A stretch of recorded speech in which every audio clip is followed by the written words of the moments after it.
મારે 145.75 માર્ક્સ કેવી રીતે આવ્યા એમાં હું વાત કરું તમને મારા બુક લિસ્ટ વિશે।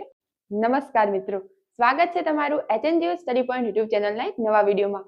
મિત્રો, ગઈ જે પોલીસ ભરતી હતી એમાં મારે 145.75 માર્ક્સ આવ્યા હતા, પણ હું CCE પાસ થઈ ગઈ છું અને હાલ જોબ કરી રહી છું, ત્યાંથી મેં પોલીસ ભરતીમાં ડિવિઝ નહોતું કરાવ્યું।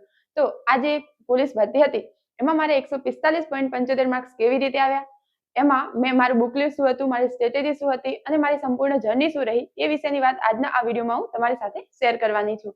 મિત્રો, હવે જે નવી પોલીસ ભરતી આવી ગઈ છે એના ફોર્મ ભરાવાના પણ શરૂ થઈ ચૂક્યા છે।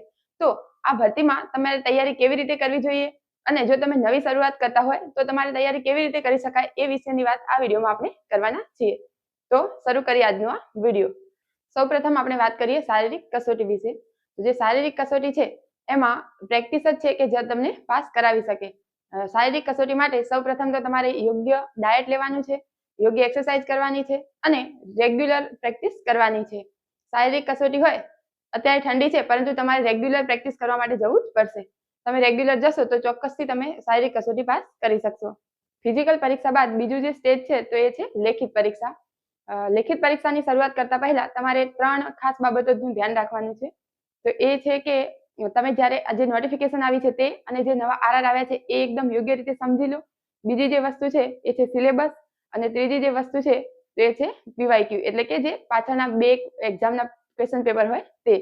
કારણ કે જે નોટિફિકેશન આવે છે એ યોગ્ય રીતે સમજવી ખૂબ જરૂરી છે। ગઈ જે પોલીસ ભરતી હતી એમાં ઘણા વિદ્યાર્થી મિત્રોને એવું થયું હતું કે જે 40% લાવવાના છે માર્ક્સ પાર્ટ A અને પાર્ટ B માં, તો બધાને એવું લાગતું હતું, ઘણા લોકોને, કે બંનેમાં કોમ્બાઈન થઈને તમારે 40% માર્ક્સ લાવવાના છે, પરંતુ પાર્ટ A માં અલગથી તમારે 80 ગુણમાંથી 32 ગુણ લાવવાના હતા અને જે પાર્ટ B છે 120 ગુણનો એમાંથી 48 ગુણ લાવવાના જરૂરી હતા। તો આવી રીતે જે કોઈ પણ RR હોય એ પરફેક્ટ રીતે સમજી લેવા જરૂરી છે। મારી વાત કરું તૈયારીની, તો હું પોતે સવારે ખાસ કરીને રીડિંગ કરવાનું પ્રેફર કરું છું। ફિઝિકલ એક્ઝામ પછી હું સવારે 5 વાગે ઉઠીને હું રીડિંગ કરતી હતી, ત્યારબાદ હું કોઈ પણ એક સબ્જેક્ટ રાખતી હતી અને બપોરના સમયે કરંટ અફેર્સ છે કે પછી એના ન્યૂઝપેપર છે એ રીતે વાંચવાનું હળવું રાખતી, જેથી બપોરે થોડું રિલેક્સથી તમે વાંચી શકો અને સાંજના સમયે MCQ ને એવું સોલ્વ કરતી। ત્યારબાદ જે રાત્રે જમ્યા પછીનો જે સમય છે એમાં હું મેથ્સ રીઝનિંગને પ્રેક્ટિસ કરતી હતી। તો આ રીતે મારું શેડ્યુલ રહેતું હતું। આ ઉપરાંત આખું જે મારું ટાઈમ ટેબલ કેવા પ્રકારનું રહેતું હતું એનો સંપૂર્ણ વિડીયો આપણે આ ચેનલ ઉપર હવે પછી મૂકીશું। હવે હું વાત કરું તમને મારા બુક લિસ્ટ વિશે।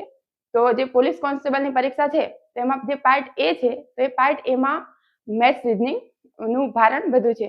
તો મેથ્સ રીઝનિંગ માટે મેં બકુલ પટેલ સરના જે લેક્ચર છે એ મેં જોયા હતા।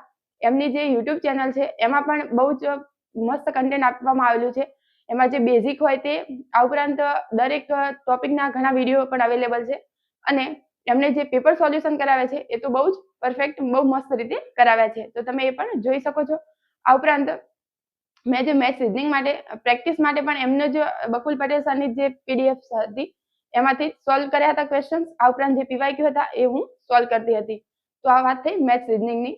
મેથ્સ રીઝનિંગ જે છે એ પ્રેક્ટિસનો જ વિષય છે, એટલે તમે કોઈનું પણ લેક્ચર જુઓ, પરંતુ પ્રેક્ટિસ છે એ કરવી ખૂબ જરૂરી છે। હવે બીજા આગળના સબ્જેક્ટની વાત કરીએ તો જે આગળનો સબ્જેક્ટ છે એ છે હિસ્ટ્રી, કલ્ચર અને જિયોગ્રાફી। તો હિસ્ટ્રી, કલ્ચર અને જિયોગ્રાફી માટે હું GCRT મેં વાંચી છે। આ ઉપરાંત યુટ્યુબમાંથી અને ગૂગલમાંથી ઘણા વખત હું જોતી હતી। યુટ્યુબમાં ઘણા લેક્ચર્સ અવેલેબલ છે એ પણ હું જોતી હતી। હવે અને બીજા જે હવે સબ્જેક્ટ છે તો એ છે સાયન્સ, ટેકનોલોજી, કરંટ અફેર્સ અને જનરલ નોલેજ। તો કરંટ અફેર્સ માટે હું જે ICE નું જે મેગેઝિન આવે છે એ મેગેઝિન મેં વાંચ્યું છે, જે ટેલિગ્રામમાં તમને ફ્રીમાં અવેલેબલ થઈ જાય છે। આ ઉપરાંત વાત કરીએ સાયન્સ અને ટેકનોલોજીની, તો એમાં પણ મેં યુટ્યુબ જ પ્રિફર કર્યું છે। યુટ્યુબમાંથી હું સિલેબસ મુજબના ટોપિક્સ જોતી હતી અને જે જનરલ નોલેજ છે તો એમાં તમે કોઈ પણ પબ્લિકેશનની જનરલ નોલેજની બુક આવે છે એ પ્રિફર કરી શકો છો। મેં મારી વાત કરું તો મારી પાસે યુવાની જે જનરલ નોલેજની બુક છે એ મેં વાંચી હતી। હવે બીજો જે વિષય બાકી રહ્યો તો એ છે બંધારણ। તો બંધારણ માટે મારી પાસે વિકલ્પ કોટવાલ સરની બુક છે, એમાંથી મેં વાંચ્યું છે। આ ઉપરાંત યુટ્યુબમાંથી વેબ સંકુલના જે લેક્ચર છે એ પણ મેં જોયા છે। અને બંધારણ એવો વિષય છે કે જેમાં તમારે ફેક્ટ પણ યાદ રાખવાના છે, સાથે વ્યવસ્થિત સમજતા પણ જવાનું છે, અને તમે જેટલા MCQ સોલ્વ કરશો બંધારણના એટલા કોન્સેપ્ટ છે એ તમારા પરફેક્ટ ક્લિયર થતા જશે।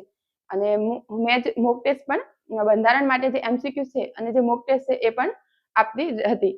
હવે વાત કરીએ તો મોક ટેસ્ટ અને રિવિઝન બાબતે. તો એક વખત તમારો સિલેબસ પરફેક્ટ થઈ જાય ત્યારબાદ રિવિઝન ખૂબ જરૂરી વસ્તુ છે. હું છે રિવિઝન માટે ખાસ કરીને રિવિઝન કરું ત્યારે એવું કરતી હતી કે કોઈ પણ વિષય લઉં જેમ કે બંધારણ છે તો એમાં મૂળભૂત અધિકારોનો મારે ટોપિક આજે રીડિંગ કરવાનો હોય તો હું મૂળભૂત અધિકારોના 15-20 MCQs પહેલા એ ટોપિકના સોલ્વ કરી લઉં એનાથી અને પછી એ ટોપિકનું આખું રિવિઝન કરતી તો જેથી કરીને તમને આઈડિયા આવે કે તમને કેટલું યાદ છે અને જે ટોપિક તમે અંદરથી ભૂલી ગયા હોય એ પાછું તમારું રિવિઝન થઈ જાય એટલે એકદમ પરફેક્ટ મગજમાં ક્લિયર એ ટોપિક થતો જાય. તો આવી રીતે હું રિવિઝન કરતી હતી દરેક વિષયનું. અને હવે વાત કરીએ મોક ટેસ્ટ વિશે. તો એક્ઝામની પહેલા મોક ટેસ્ટ આપવી પણ ખૂબ જ જરૂરી છે. મેં પોતે એક્ઝામ પહેલા મોક ટેસ્ટ આપતી જ હતી અને મારી CCE ની પરીક્ષા પણ હતી એટલે એ પેપર કોન્સ્ટેબલની પરીક્ષાના થોડા દિવસ પહેલા જ હતું એટલે એનાથી પણ મારે જાણે એક મોક ટેસ્ટ આપ્યો હોય એવો એક થઈ ગયું હતું આખું. એટલે મોક ટેસ્ટ ખૂબ જરૂરી વસ્તુ છે. એવું નથી કે મેં પ્રથમ પરીક્ષા જ આપી હોય અને હું સફળ થઈ ગઈ હોય. મારું એવું છે કે હું ગ્રેજ્યુએશનમાં અને માસ્ટરમાં બંનેમાં યુનિવર્સિટીમાં ગોલ્ડ મેડલિસ્ટ છું અને એના પછી હું આ ફિલ્ડમાં આવી છું. આ ફિલ્ડમાં આવ્યા પછી ઘણી નિષ્ફળતાઓ પણ જોઈ છે. તમે જ્યારે એકેડેમિક કરિયરમાં ટોપ ઉપર હોય, તમે ગોલ્ડ મેડલિસ્ટ હોય અને ત્યારબાદ તમે આ ફિલ્ડમાં આવો અને તમે નિષ્ફળતાઓ જુઓ એ સમય ખૂબ જ મુશ્કેલ હોય છે. તેમાં પણ મારા પરિવારે મને સાથ આપ્યો છે એના કારણે અને પોતાના ઉપર મેં વિશ્વાસ રાખ્યો છે એના કારણે જ હું પછી સફળ થઈ શકી છું. તો વિદ્યાર્થી મિત્રોને એક જ સલાહ આપીશ કે તમે જ્યારે આમાં કોઈ પરીક્ષામાં નિષ્ફળ થાવ તો એવું નથી કે આ તમારી લાસ્ટ પરીક્ષા. આ સ્પર્ધાત્મક પરીક્ષાનું ફિલ્ડ એવું છે કે જેમાં તમારે કન્સિસ્ટન્સી, હાર્ડવર્ક અને પોતાની જાત ઉપર કોન્ફિડન્સ રાખવાનો છે. You are the only person who can give your self what you want. જે વિદ્યાર્થી મિત્રો હવે નવી તૈયારી કરી રહ્યા છે એમને એક જ વસ્તુ કહીશ કે હાર્ડવર્ક કરજો અને નેવર ગીવ અપ, ક્યારેય ગીવ અપ કરવું નહીં. આ વિશે કોઈ ડાઉટ હોય કે પછી વધુ માહિતી મેળવવા માંગતા હોય તો ચોક્કસ તમે કોમેન્ટમાં જણાવી શકો છો. ચોક્કસ તમને જવાબ આપીશું. અને પોલીસ ભરતી અંગે વધુ માહિતી મેળવવા માટે HNGU સ્ટડી પોઈન્ટ ચેનલને સબસ્ક્રાઇબ કરો અને વિડીયો ગમે તો જરૂરથી લાઇક કરો અને તમારા મિત્રો સાથે પણ જરૂરથી શેર કરો. Thank you so much for watching.